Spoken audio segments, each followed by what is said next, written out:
जय हिंद दोस्तों आज की इस क्लास में यहाँ पर हम पढ़ने वाले हैं वायुमंडलीय दाब यानी एटमॉस्फेरिक प्रेशर। ठीक है, तो फिजिक्स का ये जो टॉपिक है एटमॉस्फेरिक प्रेशर या फिर वायुमंडलीय दाब, ये अधिकतर इस टाइप के जो क्वेश्चन होते हैं, इस टॉपिक के जो क्वेश्चन होते हैं वो रेलवे की एग्जाम में सबसे अधिक पूछते हैं। ठीक है, तो ध्यान रखना है। और बाकी MPPSC स्टेट PCS वाले जितने भी स्टूडेंट्स हैं इस वीडियो को देखते हैं उसको शुरुआत से लेकर एंड तक यहाँ पे कुछ ही मिनट का खेल है, सही तरीके से देख लेना है और समझ लेना है। ठीक है, तो बिना रटे यहाँ पर हम इनको पढ़ेंगे और समझेंगे। ठीक, चलिए तो स्टार्ट करें। यहां पर सबसे पहले यहां पर आती ही बात वायुमंडल क्या होता है, फिर आते हैं वायुमंडलीय दाब के ऊपर, फिर वान ग्यूरिक कौन था इसके ऊपर आएंगे। ठीक है, मोस्ट इंपोर्टेंट फैक्ट के अनुसार ही यहां पर इस क्लास को मैंने डिजाइन किया है। ठीक है, चलिए देखिए, तो सबसे फर्स्ट है वायुमंडलीय दाब, केवल वायुमंडल। ठीक है, एटमॉस्फेयर क्या होता है, तो आपके चारों ओर क्या है, एटमॉस्फेयर है। आप एक एटमॉस्फेयर में रहते हैं। ठीक है, आप वातावरण में रहते हैं, वायुमंडल में रहते हैं। ठीक है, अब ये क्या होता है वायुमंडल।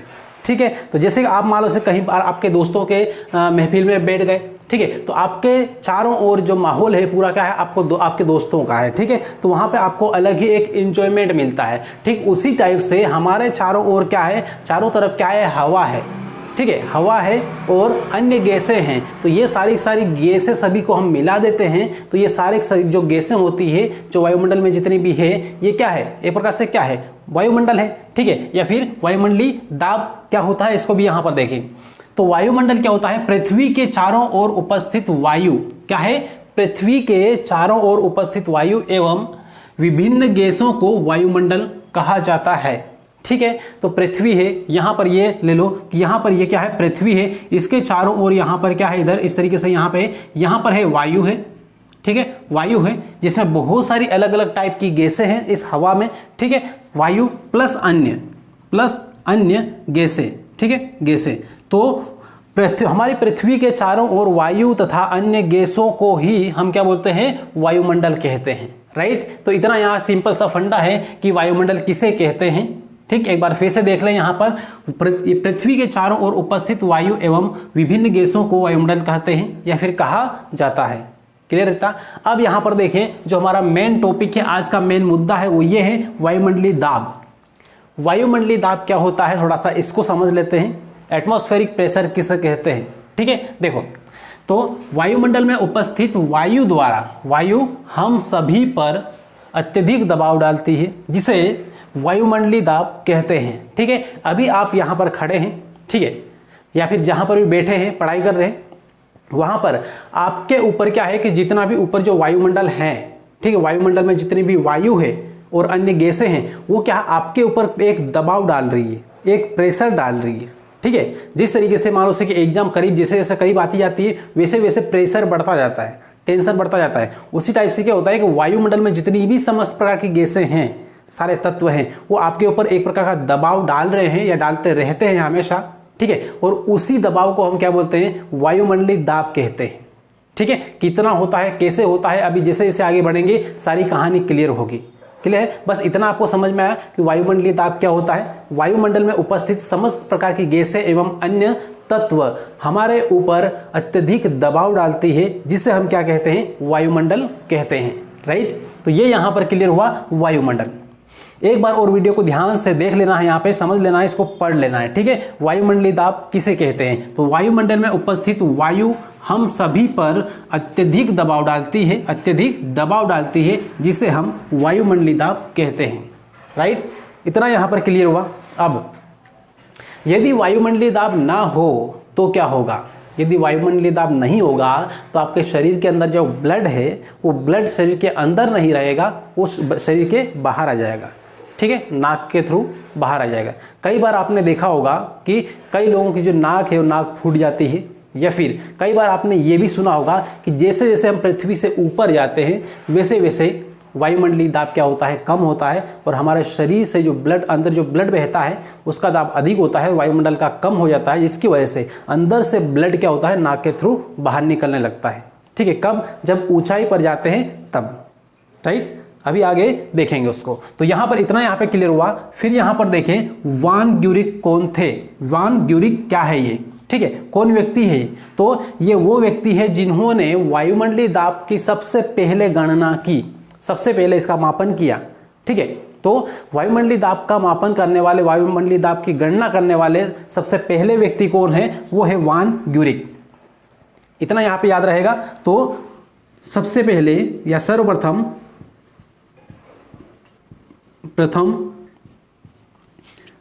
वायुमंडलीय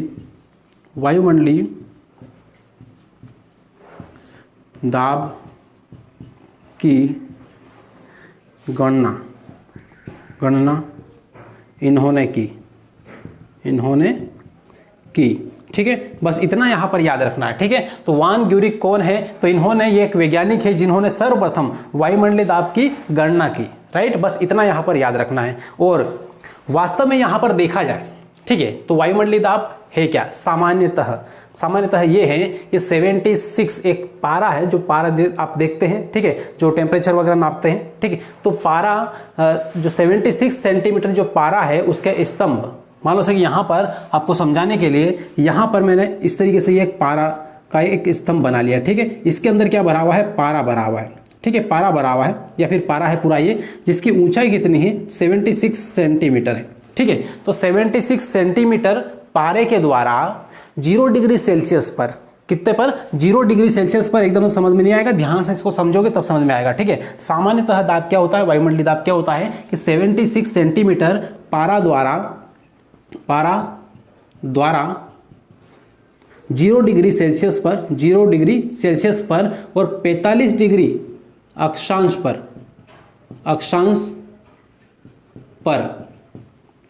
पर समुद्री तल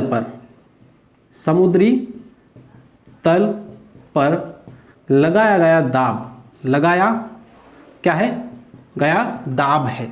ठीक है, सामान्य तौर पे यदि हम देखें तो वायुमंडलीय दाब क्या है? तो एक पारा है जिसकी ऊंचाई कितनी है? 76 सेंटीमीटर। इस पारे के द्वारा 0 डिग्री सेल्सियस पर 45 डिग्री अक्षांश पर समुद्री तल पर लगा गया दाब ही क्या है? वायुमंडलीय दाब है। ये दूसरी तरीके से, राइट, एक तरीका यहां पर ये है सिंपल तरीके से, और बाकी और थोड़ा सा साइंटिफिकली अंदर घुसे तो यहां पर ये है। ठीक है, तो इस तरीके से यहाँ पे ये जो वैल्यू है थोड़ा सा इसको आपको याद रखना है। ठीक है, कई बार यहाँ पर 76 सेंटीमीटर ना देकर यहाँ पर ये दे लेते हैं कई ऑप्शन में कि 0.76 मीटर। ठीक है, 0.76 मीटर कई बार ये भी दे देते हैं। ठीक है, तो ऑप्शन में कई प्रकार से घुमा के दे सकते हैं, थोड़ा सा इस वैल्यू को ध्यान रखना है। और कई बार यहाँ पर जो वैल्यू है ये पूछी गई है, ठीक है, कि जो पारे का स्तंभ होता है जिसे हम वायुमंडलीय दाब मापते हैं या गणना करते हैं, या फिर वायुमंडलीय दाब को जो दर्शाता है वो कितना सेंटीमीटर का होता है? तो 76 सेंटीमीटर का होता है या फिर 0.76 मीटर का होता है। राइट, इतना यहाँ पर क्लियर हुआ है। अब फिर यहाँ पर आगे देखें तो वायुमंडलीय दाब 10⁵ न्यूटन पर मीटर स्क्वायर होता है। ठीक है, वायुमंडलीय दाब कितना होता है? 10⁵ न्यूटन पर मीटर स्क्वायर होता है। स्क्वायर मतलब घात 2, मीटर की घात 2 होता है। ठीक है, तो ये है वायुमंडलीय दाब। ठीक है, वायुमंडलीय दाब कितना होता है? हर 1 मीटर स्क्वायर पर, मान लो कि मीटर स्क्वायर का मतलब क्या है? यहाँ पर 1 मीटर ये, 1 मीटर ये, 1 मीटर ये, 1 मीटर ये, चारों तरफ क्या है? 1-1 मीटर है। तो 1-1 मीटर का क्या है? एक स्क्वायर है, एक वर्ग है। ठीक है, तो यहाँ पर 1 मीटर स्क्वायर पर कितना वायुमंडलीय दाब लगता है? तो 10⁵ न्यूटन लगता है। राइट, ये है। तो इस तरीके से यहाँ पे गणना की जाती है। आपको यदि कोई बोले कि यहाँ पे एक वायुमंडलीय दाब मतलब कितना होता है? 10⁵ न्यूटन पर मीटर स्क्वायर होता है। इतना यहाँ पे क्लियर है। अर्थात यहाँ पर देखो वायुमंडल हम पर, वायुमंडल क्या है? हमारे ऊपर, हर एक व्यक्ति के ऊपर, हर एक जीव जंतुओं के ऊपर लगभग यहाँ पर है क्या है? लगभग, ठीक है, लगभग 16,000 किलोग्राम का दबाव डालता है। ठीक है, प्रत्येक जीव के ऊपर या फिर हमारे ऊपर वायुमंडल कितना दबाव डालता है, कितना दाब आरोपित करता है? तो कितना करता है? 16,000 किलोमीटर। ठीक है, इतना दबाव डालता है और ये डालता रहता है हमेशा। ठीक है, ये कम, थोड़ा बहुत कम ज़्यादा ऊपर नीचे होता है लेकिन डालता रहता है। ठीक है, और मान लो बहुत कम हो जाता है तो फिर क्या होगा? तो फिर हमारी जो आंतरिक क्रियाएं हैं वो डिसबैलेंस हो जाती है। हमारे जो ब्लड सर्कुलेशन है वो संतुलित नहीं रह पाता है। राइट, इसलिए यहां पर वायुमंडल के द्वारा इतना दबाव हमारे ऊपर जरूरी होता है। क्लियर है? अब यहां पर आगे देखें तो पृथ्वी के निकट समुद्र तल के प्रति 110 मीटर की ऊंचाई चढ़ने पर वायुमंडलीय दाब लगभग 1 सेंटीमीटर पारा दाब कम हो जाता है। ठीक है, जैसे जैसे हम पृथ्वी की सतह, अभी मैंने बोला था कि जैसे जैसे हम पृथ्वी की सतह से ऊपर जाते हैं वायुमंडलीय दाब कम होता है। ठीक है, हर एक, यहाँ पे समुद्र सतह से ऊंचाई को नापा गया है। ठीक है, तो पृथ्वी के निकट समुद्र तल से, कहाँ से, समुद्र के तल से यदि हम हर एक 110 मीटर की ऊंचाई पर बढ़ते हैं तो 1 सेंटीमीटर यानी पारादाब, जो पारादाब ये वाला है, 1 सेंटीमीटर पारादाब कम हो जाता है। ठीक है, तो हर 110 मीटर की ऊंचाई पर इतना कम होता है 1 सेंटीमीटर दाब। क्लियर है इतना? तो ये अब यहाँ पे देखिए, मान लो से कि आपको किसी एरोप्लेन में बिठा के ऊपर भेज दिया गया है। ठीक है, तो क्या होगा, तो आपकी जेब में जो पेन रखी होगी ना, वो पेन जैसे जैसे मान लो आप ऊपर जाएंगे तो वायुमंडलीय दाब कम होगा, ये आपको पता है, आपने पढ़ा है। ठीक है, अब जैसे जैसे ऊपर जा रहे हैं वायुमंडलीय दाब कम होता जा रहा है, तो क्या होगा, जो पेन की जो स्याही है वो बाहर निकलने लगे। क्यों? क्योंकि पेन की स्याही के अंदर का जो दबाव है वो अधिक है और ऊपर का जो वायुमंडलीय दाब है वो नीचे पृथ्वी पर तो ठीक है सतह पर, लेकिन ऊपर गए तो वो कम हो गया। तो अंदर का दबाव, स्याही के अंदर का दबाव ज़्यादा और बाहर का दबाव कम, तो स्याही किधर निकलेगी, बाहर निकल जाएगी।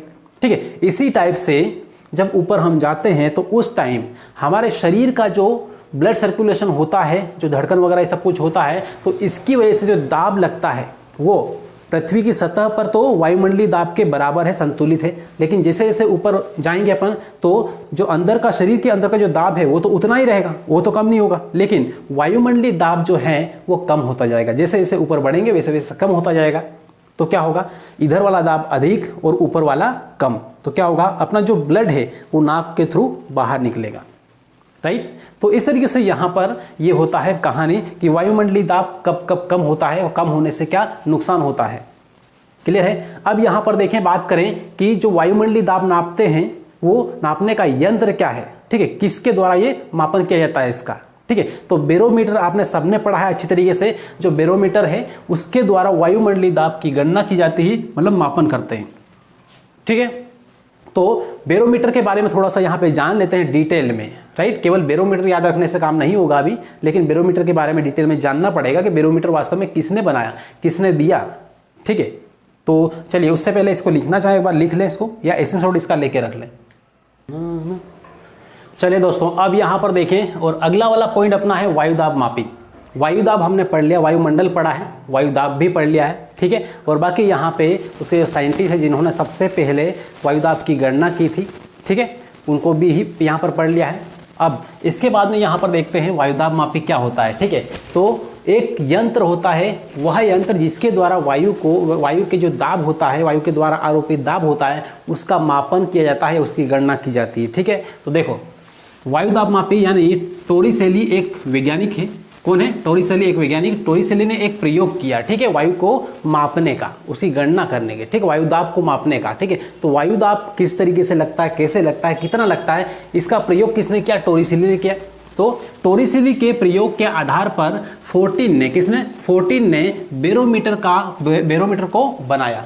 ठीक है, तो प्रयोग किसने किया? टोरिसेली ने किया वायुदाब की गणना का, लेकिन बैरोमीटर बनाया किसने? तो 14 ने बनाया। किसके आधार पर? तो टोरिसेली के प्रयोग के आधार पर बनाया। ठीक है, इसलिए इसे 14 का बैरोमीटर कभी कहते हैं। ठीक है, इसलिए इसे 14 का बैरोमीटर भी कहते हैं, क्योंकि 14 ने इसने बनाया या फिर 14 ने इसका निर्माण किया। ठीक है, चलिए अब इसके बाद फिर आगे बढ़े। वो देखें जो बैरोमीटर है इसके द्वारा हम क्या क्या कर सकते हैं। ठीक है, तो बैरोमीटर, इसके माध्यम से मौसम संबंधी पूर्वानुमान भी लगाया जाता है। ठीक है, कैसे? तो सबसे पहला वाला पॉइंट यहां पर आता है, जब बैरोमीटर का पाठ्यांक एकाएक अचानक नीचे गिरता है तो उस टाइम मतलब बहुत भयंकर तरीके से आंधी तूफान आने की संभावना रहती है। ठीक है, जब बैरोमीटर मान लो से आपके पास है और उसका पाठ्यांक एकदम से नीचे गिर रहा है, ठीक है, तो उस टाइम बहुत भयंकर तरीके से आंधी तूफान आने की पूरी संभावना रहती है। ठीक है, जो वैज्ञानिक है या फिर जो पेपर में कई बार आप डाटा पढ़ते हैं या फिर मोबाइल पर भी कई बार इंफॉर्मेशन मिल जाती है कि कल तूफान आने वाला है, परसों हवा आने वाली, कल बारिश होने वाली, ये सारा सब कुछ जो क्लियर होता है, पता चलेगा, वो किसके माध्यम से? बैरोमीटर के माध्यम से ही यहाँ पे क्लियर होता है। राइट, अब इसके बाद में फिर यहाँ पर देखें तो यदि पाठ्यांक बेरोमीटर का जो पाठ्यांक है, ये बेरोमीटर है यहाँ पे मान लो, ठीक है, ये बेरोमीटर है और इसका जो पाठ्यांक है एकदम से नीचे गिरने लगे, धीरे धीरे से नीचे गिरने लगेगा तो क्या होगा, तो फिर वर्षा होने की संभावना रहेगी। ठीक है, धीरे धीरे नीचे आएगा तो वर्षा होने, बारिश होने की संभावना यहाँ पर रहेगी। लेकिन एकदम अचानक एकाएक यदि नीचे आएगा, फट से यहाँ पे नीचे आ जाएगा इस तरीके से, तो फिर क्या होगा, आंधी तूफान आएगी, आंधी। ठीक है, और धीरे धीरे यहाँ पे तो वर्षा होगी। ठीक है, वर्षा होगी, ये है। अब यहाँ पे तीसरा पॉइंट क्या कहता है, यदि बेरोमीटर का जो पाठ्यांक है वो धीरे धीरे ऊपर चढ़ने लगे, ठीक है, नीचे से जब जो धीरे धीरे क्या करे, ऊपर जाए इस तरीके से, तब क्या होगा, तो तब यहां पर क्या होगा, और ये अधिकतर क्या है कि गर्मी के दिनों में इनमें होता है। ठीक है, गर्मी के दिनों में यहां पर यह कंडीशन आती है कि जो बेरोमीटर का जो पाठ्यांक है, जो पारा है यहाँ पे धीरे धीरे क्या होगा, ऊपर की साइड जाने लगता है। ठीक है, अब उससे हमें यह अनुमान लगता है कि दिन जो है वो साफ होने वाला है।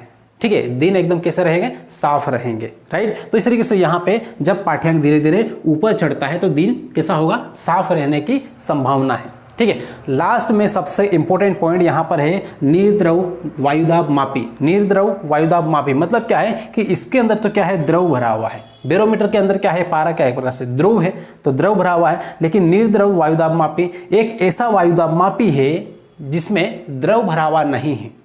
ठीक है, तो इसलिए यहाँ पे इसको क्या बोलेंगे, वायुदाब मापी बोलेंगे। और जो बेरोमीटर है इसमें बहुत सारी कमियां थी, उन कमियों को दूर करने के लिए निर्द्रव वायुदाब मापी का आविष्कार किया या इसका निर्माण किया। ठीक है, यहाँ पे लिख नहीं रहा हूं मैं, बोल के समझा रहा हूं। ठीक है, तो जो बेरोमीटर है उस बेरोमीटर की कमियों को दूर करने के लिए निर्द्रव वायुदाब मापी का आविष्कार किया या फिर इसको बनाया, और इसके माध्यम से ऊंचाई भी ज्ञात की जा सकती है। ठीक है, इसलिए इसको यहां पर क्या बोलते हैं, तुंगता बेरोमीटर भी कहते हैं। क्या कहते हैं, तुंगता, तुंगता बेरोमीटर, बेरोमीटर भी कहते हैं, भी कहते हैं। ठीक है, ये है क्योंकि इसके आधार पर बहुत सारे यंत्र बने हैं, उन सभी को लगभग क्या बोलते हैं, तुंगता बेरोमीटर कहते हैं। ठीक है, जो दूसरे यंत्र भी बने हैं। तो इस तरीके से यहाँ पे इसी थोड़ी सी कहानी है, बस थोड़ा सा इसको जोड़ के, बेरोमीटर से जोड़ के इसको थोड़ा सा याद रखना है। इसमें जो कमियां थी वो इसमें दूर कर दी गई, राइट। और इसमें बहुत सारे अलग अलग प्रकार के काम भी कर सकते हैं, मापन कर सकते हैं। ठीक, जैसे कि यहाँ पे बताया, ऊंचाई का मापन भी कर सकते हैं इससे, निर्द्रव वायुदाब मापी से, राइट। तो दोस्तों यहाँ पर ये था वायुदाब का टॉपिक, और ये टॉपिक यहाँ पर कंप्लीट होता है। और यहाँ पे लगभग जितने भी टाइप के क्वेश्चंस वगैरह बनते हैं उन सभी फैक्ट्स को यहाँ पे मैंने शामिल किया है, और वो शामिल जितने फैक्ट हैं उनको अच्छी तरीके से आपको लिख लेना है और समझ लेना है। ठीक है, तो चलिए दोस्तों, यदि आप चैनल पर नए हो तो सबसे पहले चैनल को सब्सक्राइब कर लें और बेल आइकन जरूर दबा लें, और मिलेंगे अगली क्लास में। जय हिंद।